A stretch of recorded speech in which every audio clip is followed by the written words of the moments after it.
Hello everyone. So, have you ever wondered how did our ancestors could do these many things but we can't do simple works in our 20s and 30s?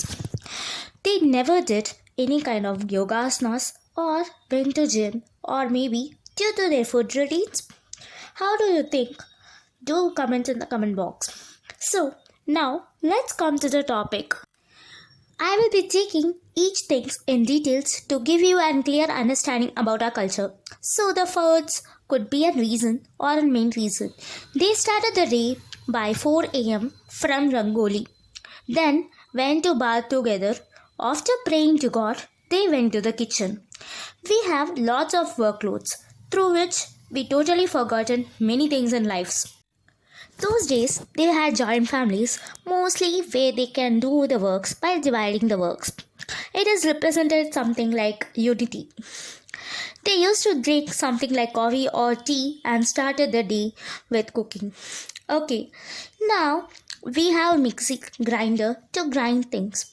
But their method was little tough, but was a great exercise for women which could make them more stronger and wiser.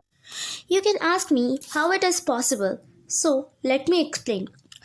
They used to cook through the matka pots. Why matka pots? It acts as a neutralizer which we can reduce the acidity and helps the food digest easier.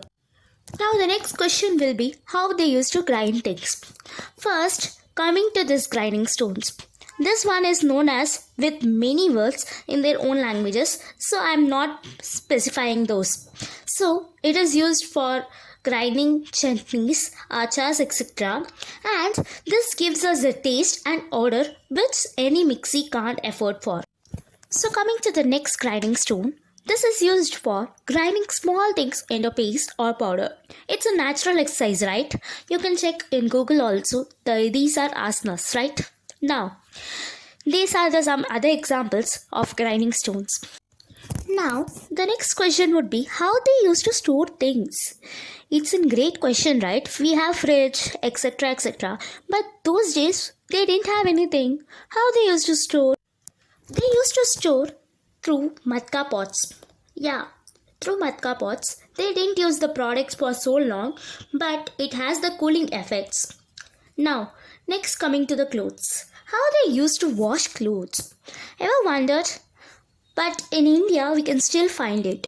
The stones which we wash through.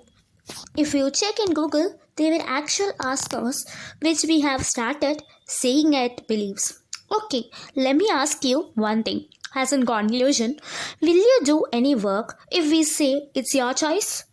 No, right? Until and unless it becomes our routine. Our ancestors cleverly did that. Is there anything wrong? If yes, you can comment down below.